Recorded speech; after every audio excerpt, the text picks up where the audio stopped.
मेरे प्यारे दोस्तों, मैं आपका फ्रेंड डॉक्टर सुनील निगम। आज की इस वीडियो में मैं आपको हेयर फॉल के बारे में बताऊंगा। हेयर फॉल, हेयर लॉस क्या है, हेयर फॉल क्यों होता है और इसके इलाज की पूरी जानकारी डिटेल्स में दूंगा। वीडियो को बिल्कुल स्किप नहीं करिएगा, क्योंकि वीडियो के बीच बीच में ऐसे बहुत सारी इंपॉर्टेंट बातें बताऊंगा जो आपके बालों के लिए बहुत ज़्यादा इंपॉर्टेंट होती है। अगर आज आपने मेरी यह पूरी वीडियो देख ली तो आपके बाल झड़ने की जो समस्या है उसका इलाज आपके लिए बिल्कुल आसान हो जाएगा। वीडियो में बने रहिएगा।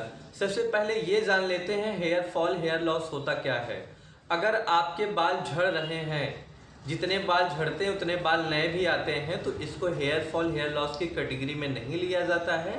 अगर आपके बाल झड़ रहे हैं, धीरे धीरे लगातार झड़ते जा रहे हैं, बालों की डेंसिटी कम होती जा रही है, आपके स्काल्प में बालों की संख्या कम होती जा रही है, बाल पतले होते जा रहे हैं, तो इस कैटेगरी को हम हेयर फॉल या हेयर लॉस कहते हैं।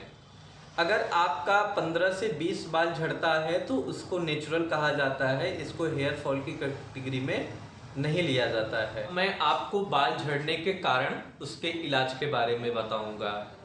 आज के समय में बाल किसी का भी किसी उम्र में झड़ सकता है।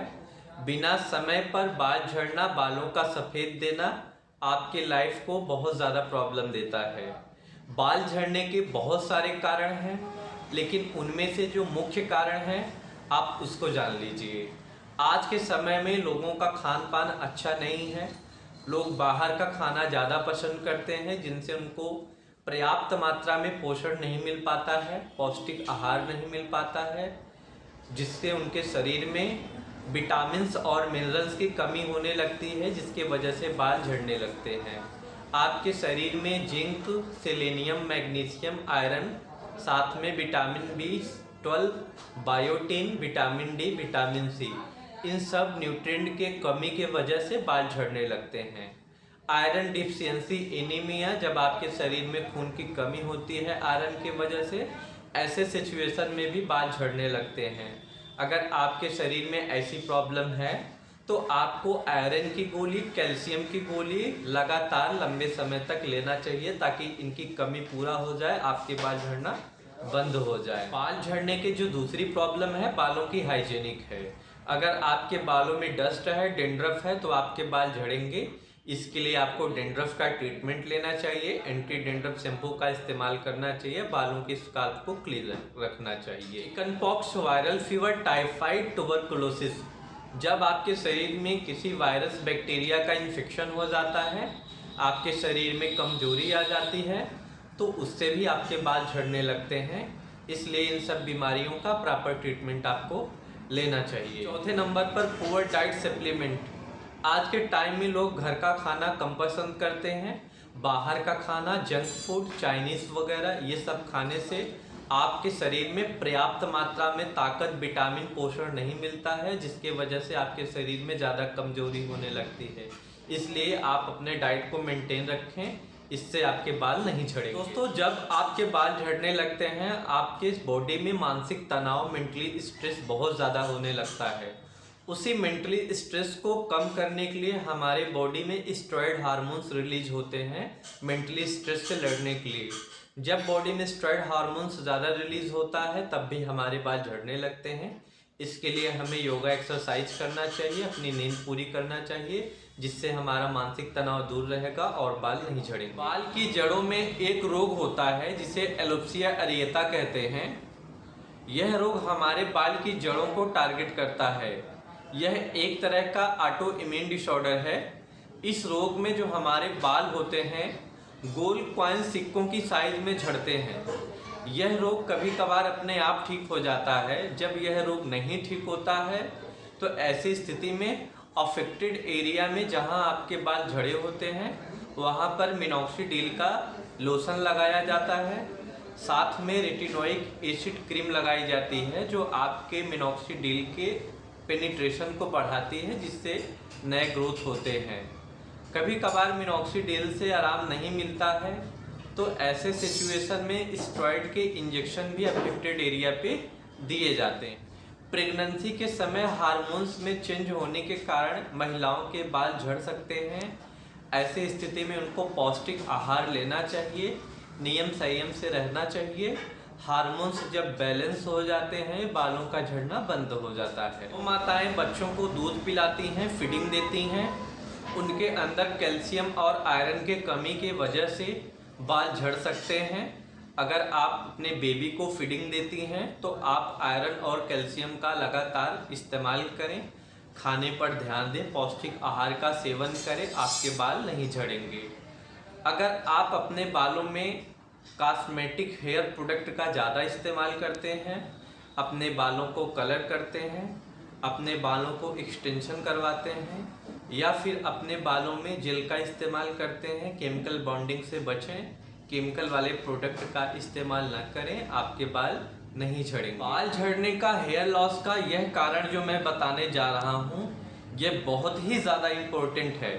खासकर उन लोगों के लिए है जिनकी उम्र 27 या 28 के ऊपर है।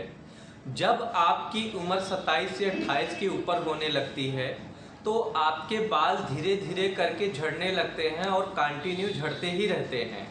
आपके बाल पतले होने लगते हैं, आपके बालों में बालों की डेंसिटी कम होने लगती है, समय के साथ बाल झड़ते ही रहते हैं और गंजेपन का शिकायत होने लगता है। इस तरह के हेयर फॉल को मिल पैटर्न बाल्डनेस कहते हैं या मिल पैटर्न हेयर लॉस कह सकते हैं। यह प्रॉब्लम पुरुषों और औरतों दोनों में हो सकती है। मिल पैटर्न बाल्डनेस या मिल पैटर्न हेयर लॉस का जो मुख्य कारण होता है वो जेनेटिक्स होता है, आनुवंशिक होता है। यह महिला पुरुष दोनों में हो सकता है। अगर आपके माता पिता फैमिली मेम्बर कम उम्र में ऐसे हेयर फॉल से गुजर चुके हैं, ऐसे बाल्डनेस से गुजर चुके हैं, तो यह मिल पैटर्न हेयर लॉस आपके अंदर भी हो सकता है। समय से इलाज ना करवाने पर बाल बहुत ज़्यादा झड़ जाते हैं जिससे गंजेपन की शिकायत हो जाती है। मिल पैटर्न बाल्डनेस बॉडी के अंदर DHT हार्मोन्स, DHT मतलब डाई हाइड्रो टेस्टोस्टेरोन हार्मोन्स के लेवल के बढ़ने के वजह से होता है। जब आपके अंदर DHT हार्मोन्स ज़्यादा बढ़ता है तो आपके बाल इस तरह से झड़ने लगते हैं।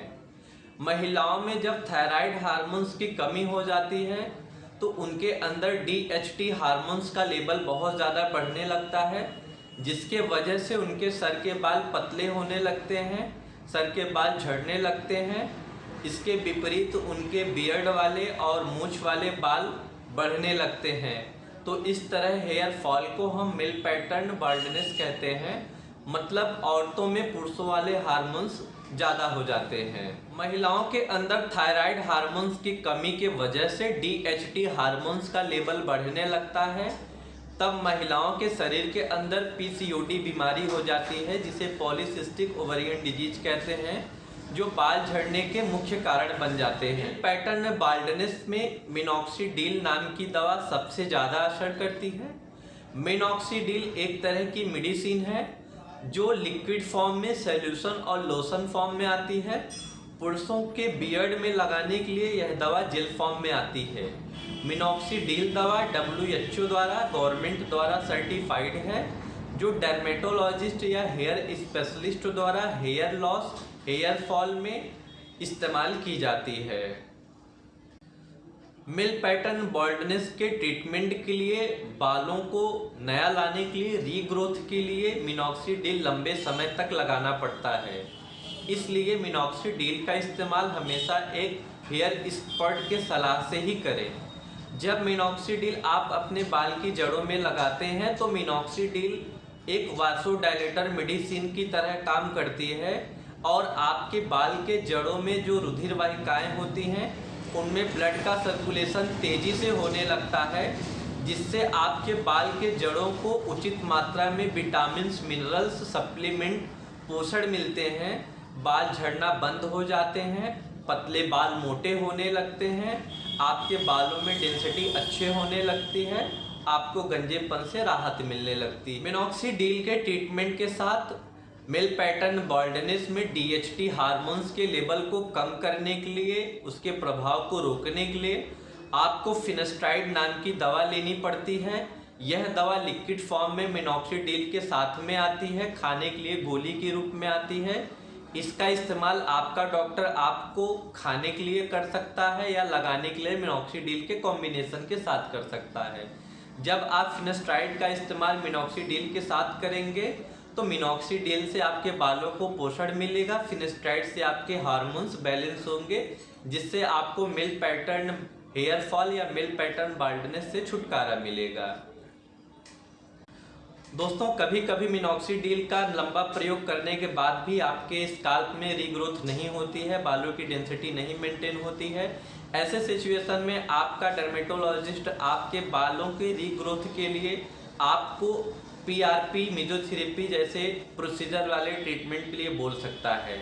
पीआरपी प्लाज्मा रिच प्रोटीन एक तरह का प्रोसीजर वाला ट्रीटमेंट है, इंजेक्शन वाला ट्रीटमेंट है, जो आपके ब्लड से होता है। आपके ब्लड से प्लाज्मा सीरम निकालने के बाद उसमें बायोटिन अदर दवाइयाँ मिला के इंजेक्शन बना के आपके बाल की जड़ों में इंजेक्ट किया जाता है। ऐसा मल्टीपल सेशन लेने के बाद आपके स्काल्प में अच्छी रीग्रोथ होती है, पतले बाल मोटे हो जाते हैं, बाल की डेंसिटी अच्छी हो जाती है, आपका मेल पैटर्न बाल्डनेस कंट्रोल होने लगता है। मैं आशा करता हूं कि मेरी वीडियो आप लोगों की अच्छी लगी होगी, तो प्लीज़ मेरे चैनल को सब्सक्राइब करें, वीडियो को लाइक करें। अगर कुछ पूछना है तो कमेंट सेक्शन में कमेंट करके पूछ सकते हैं, मैं आपको ज़रूर रिप्लाई करूँगा। वीडियो देखने के लिए आपका धन्यवाद। आपका दिन मंगलमय हो।